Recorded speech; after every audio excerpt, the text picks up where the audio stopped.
I had been looking forward to this weekend for weeks. My brother Ethan was finally getting engaged, and I wanted to be there. Every detail, every toast, every laugh. I've always been the kind of sister who drives hours just to show up for family, even when no one notices. Maybe that's just who I am. Maybe it's my way of feeling like I matter. I packed my car the night before, making sure I had snacks, my favorite playlist, and enough coffee to survive the 12-hour drive from Chicago to our small hometown in Ohio. The air felt heavy with anticipation. I imagined Ethan's face lighting up when he saw me, his fiancée Rachel smiling politely, my parents fussing in that familiar, exaggerated way they always do when we gather. I hit the road early Saturday morning, the city fading behind me as the miles stretched on. Part of me felt a little anxious. Our family dinners were never simple, but I brushed it off. I've always been close to Ethan, even when our parents seemed to remind me that he was the golden child. Hours passed, the radio playing softly, and my mind wandered to the engagement. I pictured the centerpiece, the clinking glasses, the proud smiles. Maybe I'd even get to give a little toast. Maybe Ethan would finally see how much I cared, how much I always cared. I arrived just as the sun was setting, the town looking the same as it always did, quiet streets, familiar houses. My heart was pounding with excitement, and I rang the doorbell with a smile, ready to walk into laughter and celebration. Jessie, my mom's voice came from the kitchen, warm but slightly formal. Oh, you're here. I smiled, stepping in. I wouldn't miss it for the world. Where's everyone? Mom's smile faltered for a fraction of a second. Well, you see, we actually had the engagement dinner yesterday. Just close family, you know? I froze. My mind refused to process it at first. Wait, what? Yes, my dad chimed in from the living room, not even looking up from the TV. We just did it yesterday. Small, private. Sorry you missed it. I blinked, trying to hold back the sting of betrayal and embarrassment. 12 hours. 12 hours of driving. For nothing. Oh, I see, I said, forcing a tight smile. I guess I just didn't know. I could feel my face heating up. I wanted to say something, to demand why no one ought to call me, but instead, I just stood there, the air thick with awkward silence. Ethan peeked around the corners, smiling nervously, like nothing had happened. Hey, Jesse, he said, his voice a little too casual. Sorry about that. I guess it just happened so fast we didn't. I nodded, cutting him off before I could say something sharp. It's okay, I whispered, though my chest felt tight. I didn't cry, not yet. I didn't want to give them the satisfaction of seeing me hurt. I smiled politely and turned toward the door. I'll just head back then. And just like that, I walked out. 12 hours of driving, and I left with nothing but the bitter taste of being forgotten. But I didn't realize that was just the beginning of the nightmare. The drive back felt longer than the first. I couldn't shake the tight knot in my chest, the mix of anger, embarrassment, and disbelief. 12 hours just to be ignored? I replayed the scene in my mind over and over. My mom's. I hung up before I could say more. Talking to him didn't make it better. It reminded me how little I mattered to them, or at least how little they wanted me to matter. Over the next few days, I started noticing things I hadn't before. The subtle digs at family gatherings, the way my suggestions were ignored, the secretive looks Ethan exchanged with Rachel. Something felt off, like I had just scratched the surface of a bigger story, a story I hadn't been allowed to see. And that's when I realized this dinner, this exclusion, it wasn't the end. It was the beginning.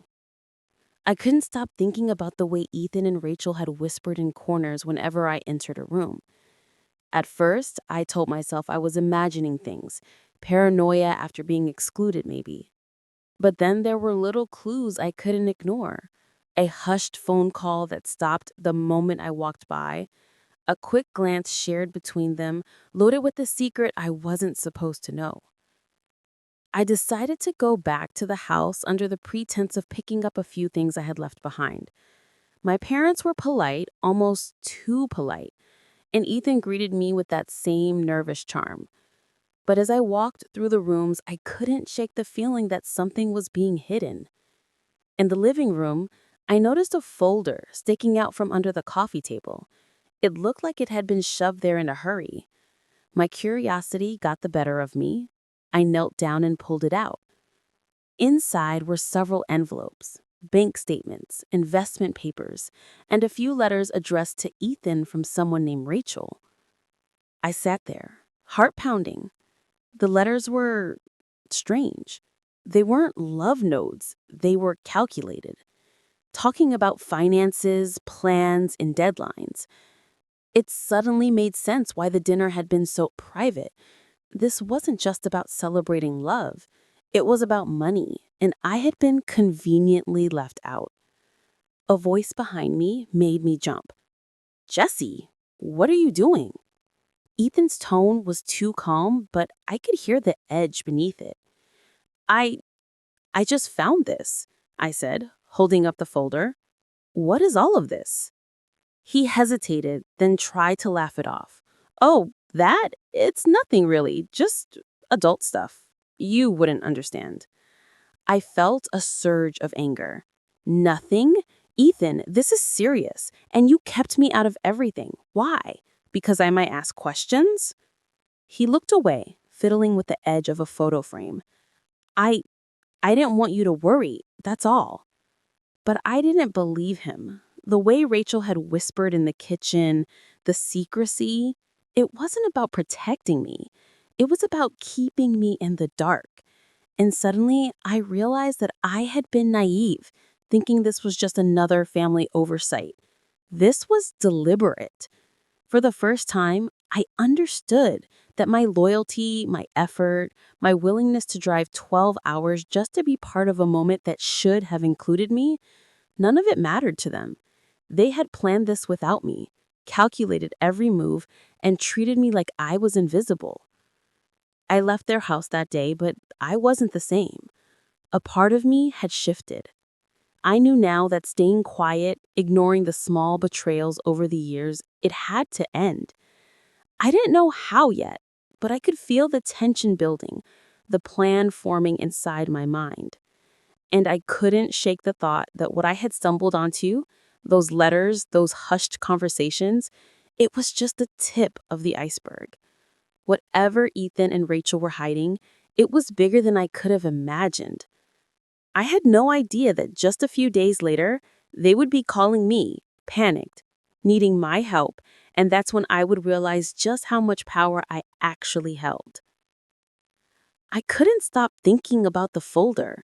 Those letters, the bank statements, the careful way Ethan and Rachel had hidden everything, it gnawed at me.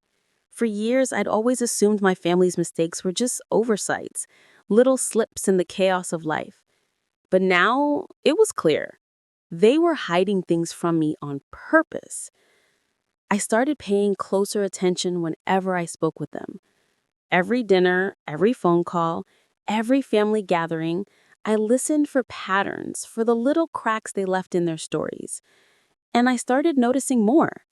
The way my mom casually mentioned a gift to Ethan, I didn't get. The way Rachel kept checking her phone when I entered the room. The way Ethan tried to steer every conversation away from money or plans. It was like I was seeing them in a new light.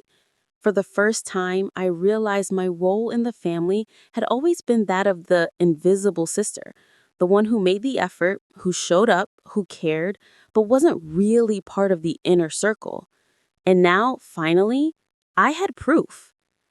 A week after the engagement, I returned to their house, ostensibly to help Mom with some decorations for Ethan's bachelorette party. But my real purpose was to observe, to gather information. I lingered near the kitchen while Rachel and Ethan spoke quietly in hushed tones. I told her she didn't need to know yet. She's too emotional. She'll complicate things. Ethan nodded, running a hand through his hair. I know, but she's suspicious. I think she noticed the folder. I froze, my stomach tightening. They were talking about me, about what I had found, and I realized something chilling. They weren't just hiding money. They were underestimating me. They thought I wouldn't act, wouldn't challenge them, wouldn't use what I knew. I felt a strange mix of fear and excitement. For the first time, I wasn't just the ignored sister. I had leverage, and I could feel the shift inside me, the moment when patience turned into strategy. I didn't want revenge, not exactly, but I wanted them to see that I mattered, that I wasn't someone to be dismissed. That night, I sat in my car outside the house, replaying their conversation over and over. Every detail mattered. The words, the tone, the way they underestimated me. I could use this. I could wait for the right moment, watch their panic when the truth finally surfaced. Little did I know that moment was coming sooner than I expected. And it would arrive in the most unexpected way, a simple phone call. One that would shake Ethan to his core and put me firmly back in control. A few days later, I got a call from Ethan.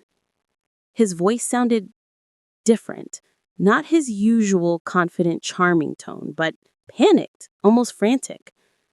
Jesse, I need your help, he said. I raised my eyebrow, leaning back in my chair. Oh, and what exactly do you need my help with? The card, it won't work. I can't. I could hear the desperation in his voice, the kind of fear that only comes when someone realizes they've pushed someone too far. And for a moment, I felt a surge of satisfaction. Not cruelty, just recognition. He had finally realized I wasn't someone to be ignored. Sure, I said casually, as if I had nothing to do with the hours I had spent watching their little schemes unfold. I'll be there in an hour. When I arrived, Ethan was pacing the living room, flipping through receipts and cards. Rachel sat at the table, biting her nails, clearly stressed. My parents were in the kitchen, pretending to be busy, but I could see the tension radiating from them. What happened? I asked calmly, setting my bag down. I don't know. The card, it's declined. And the bank, I can't reach them. I didn't think. I held up a hand, stopping him mid-ramble. Let me see. I took the card from him and swiped it through the reader at my phone. It went through immediately. Oh, I forgot to pay the bill, I said softly, a small, controlled smile playing on my lips. Ethan's eyes went wide. What? How did you? I shrugged, almost innocently. I told you before. Someone has to keep track of things. You all seemed busy. The panic in his face was delicious, not maliciously, but it was the first time I'd seen him humbled.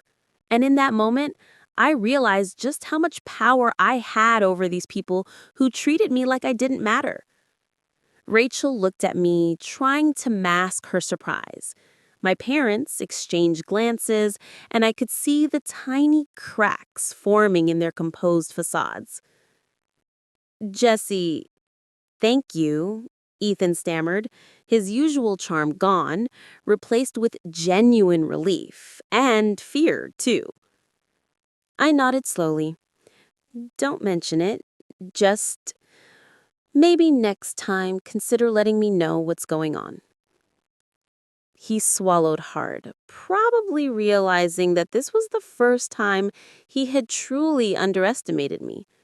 And I knew, deep down, that things would never be the same. I wasn't just the sister who drove 12 hours and got ignored. I was the sister who saw everything, who understood everything, and who could act when it mattered. As I left at night, I glanced back at the house, the soft glow of the kitchen lights spilling into the street. They had finally learned a lesson, even if they didn't know it yet. But little did they know, this was only the beginning of me claiming my place and making sure they could never ignore me again. The next few days, I couldn't stop thinking about what happened with the card. For the first time, I felt like I had leverage, like I wasn't just a spectator in my family's drama, I was a player, and I wasn't about to waste it. I started paying even closer attention to Ethan and Rachel, watching their interactions, noticing the small, subtle things they didn't expect me to see. The way Rachel's eyes would dart nervously when certain topics came up, the way Ethan tried to steer conversations away from finances or inheritance, his charming mask slipping just enough to reveal anxiety. One evening, I overheard a conversation in the living room. I had been helping Mom organize some photo albums, my excuse to be nearby. Ethan was pacing, Rachel sitting at the table with that same tense look I'd seen before. "I don't think Jessie knows yet," Ethan said, running his hair through his hair. "If she finds out, it could ruin everything." Rachel's voice was low but sharp. "She's already suspicious. You saw her yesterday, didn't you? She went through the folder. She knows more than you think." I froze, heart pounding. They were talking about me, about what I already discovered.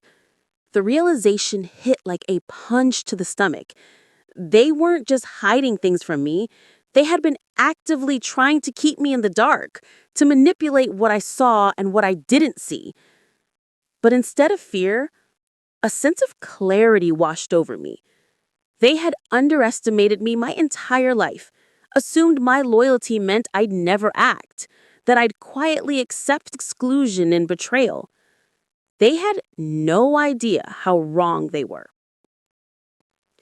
I let them continue, quietly taking it all in. Every plan, every hint of manipulation.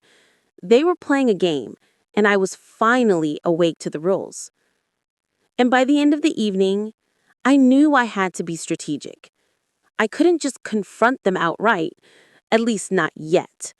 I had to wait for the right moment, when their panic would be greatest and my position strongest. I had to make them realize that the sister they had ignored for years was no longer invisible. And then, as if on cue, that moment came. 2 days later, Ethan called again, more frantic than before. "Jessie, I don't know what to do. The card, again, it's not working. And Rachel, she's losing it. Can you help?" I smiled softly to myself, feeling a mixture of satisfaction and resolve. They were finally learning, in the most direct way possible, that I wasn't someone to be dismissed. I held the key, and they didn't even know it yet. That night, as I drove over, I couldn't stop thinking about all the years I had spent being overlooked, and I promised myself something. This time, I wouldn't just fix the problem. I would make them see me, and maybe, just maybe, teach them a things. You all seemed preoccupied. Rachel's eyes widened, and my parents exchanged subtle glances, each realizing in that moment that they had miscalculated me. Ethan's confident, charming facade was gone, replaced with raw panic. For the first time in my life, I felt the power shift. You've been keeping track of this all along?" Ethan stammered. "Of course," I said softly, leaning against the counter. "I've always noticed, I've always known, but it seems no one ever bothered to consider my input important." He swallowed hard. "Jessie, I cut him off gently. "It's okay, I'm here now. But maybe next time, consider that I'm not someone to be ignored." There was a long pause. The tension in the room was thick, almost suffocating. For years, I had been overlooked, dismissed, even taken for granted.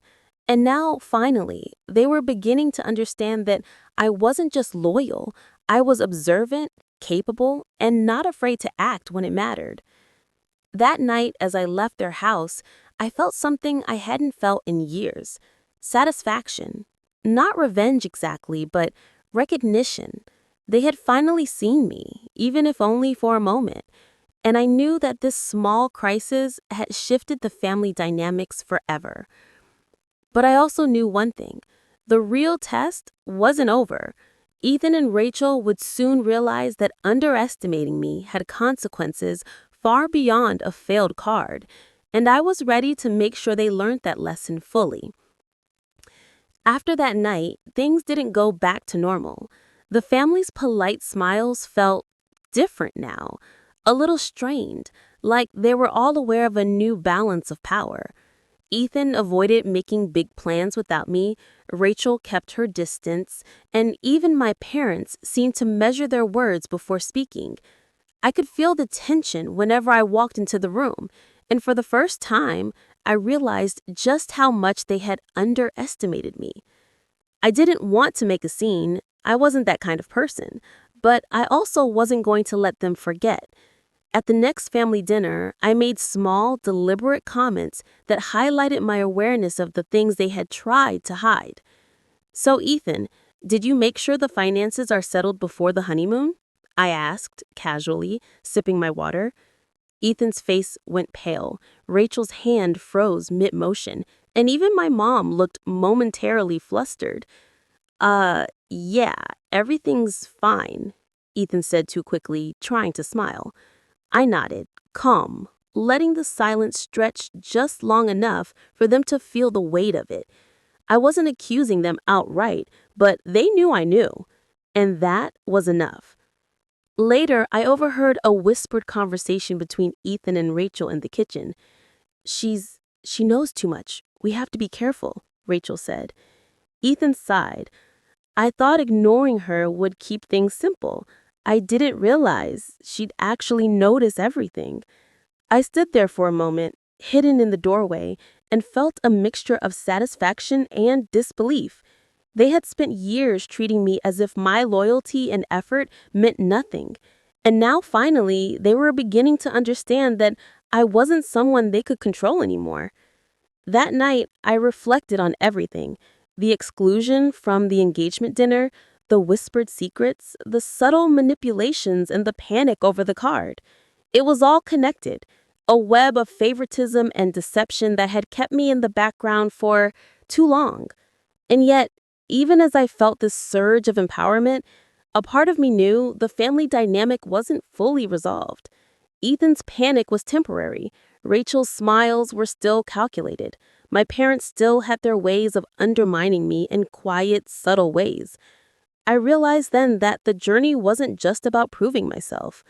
It was about navigating a family where loyalty had always been a one-way street. And I had power now, but it had to be used carefully. And I could feel it. The cracks in their composure were just beginning. The real reckoning, the part where they truly understood the consequences of underestimating me, was still ahead. A week later, things escalated in a way I hadn't anticipated, but had quietly prepared for. Ethan called again, this time more frantic than ever. "Jesse, the card, again. It's not working, and Rachel, she's freaking out. Please, I don't know what to do." I took a deep breath, feeling that familiar calm settle over me. This wasn't just about the card anymore. This was their reckoning moment. When I arrived, the tension in the house was palpable. Rachel was pacing, clearly stressed. Ethan was muttering to himself, and even my parents seemed uneasy. For the first time, I realized the full effect of what had happened over the past few weeks. My quiet observations, my small interventions, they had shaken the family's sense of control. I handed him the card and swiped it through my phone. It went through instantly. I looked at him, my expression calm, but pointed. "Oh, I forgot," I said softly. I shook my head slowly. No, I just noticed that things needed to be handled. Rachel's face fell, and my parents exchanged stances I'd never seen before, a mixture of guilt and realization. You've been paying attention all this time? Ethan said, his voice low. Watching everything, knowing everything, and we never noticed? I nodded. Exactly. And maybe now you'll understand that I've always been here, that I've always mattered.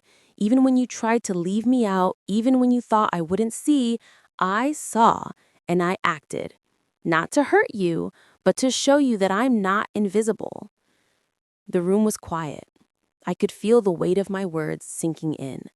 For once, I wasn't overlooked. For once, they couldn't dismiss me. It wasn't revenge in a dramatic, fiery way. It was subtle, controlled, undeniable, and it worked. The panic, the guilt, the sudden realization, they had finally understood what it meant to underestimate me. That night, as I left their house, I didn't feel triumphant in the way a storybook hero might. I felt satisfied, calm, and resolute. They had seen me, truly seen me, for the first time, and that mattered more than any engagement dinner, any birthday, any accolade I had been denied over the years. But I also knew something else. This family would never be simple again. There would always be tension, small manipulations, whispers behind doors. And I would always remember that I had a choice to stay silent or to act. And now, I knew exactly what acting meant. Driving back to my apartment that night, I felt a strange mix of relief and lingering tension. Relief because for the first time, my family had acknowledged me. Tension because I knew the dynamics had shifted forever. Things would never be the same, and I didn't want them to be. I thought about the 12-hour drive to the engagement dinner, the embarrassment of being left out, the whispers and secrecy, and the panic I had witnessed in Ethan and Rachel. Every step of the journey had led to this moment, the moment where I realized my own strength, my own worth, and my ability to act when it mattered most. For years, I had allowed myself to be overlooked, believing that love and loyalty meant blind obedience. But now I knew better. I had learned that sometimes standing back quietly isn't enough. You have to assert yourself, even subtly, to be seen and respected. And yet, even as I reflected on everything, I didn't feel bitter. I didn't want to destroy them or humiliate them further. I wanted recognition, fairness, and for them to finally understand that ignoring me came with consequences. That was enough. A few days later, Ethan called again. Quieter this time, calmer. Jesse, I get it now. You matter. More than I realized. I smiled softly, the kind of smile that carried both warmth and quiet authority. I know, Ethan, and I hope you'll remember it next time. I hung up, feeling a sense of closure. Not perfect closure. My family would always have their flaws, their favoritism, their secrets, but closure enough for me. I had shown them, in my own way, that I was never invisible. As I sat on my couch, I thought back to that first drive, the excitement and anticipation, the shock of being left out, the whispers and secrecy and the panic I had witnessed in Ethan and Rachel.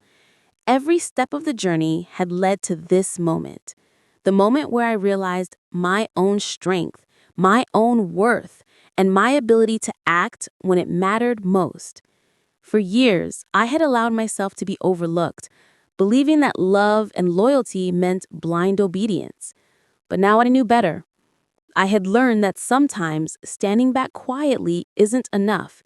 You have to assert yourself, even subtly, to be seen and respected.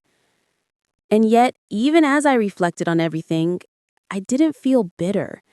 I didn't want to destroy them or humiliate them further. I wanted recognition, fairness, and for them to finally understand that ignoring me came with consequences. That was enough. A few days later, Ethan called again, quieter this time, calmer. Jesse, I get it now. You matter. More than I realized.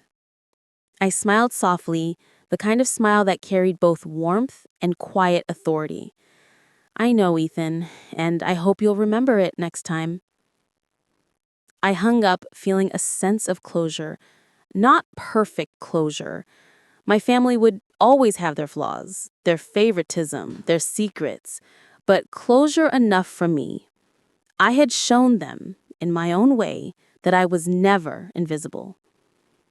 As I sat on my couch, I thought back to that first drive, the excitement and anticipation, the shock of being left out.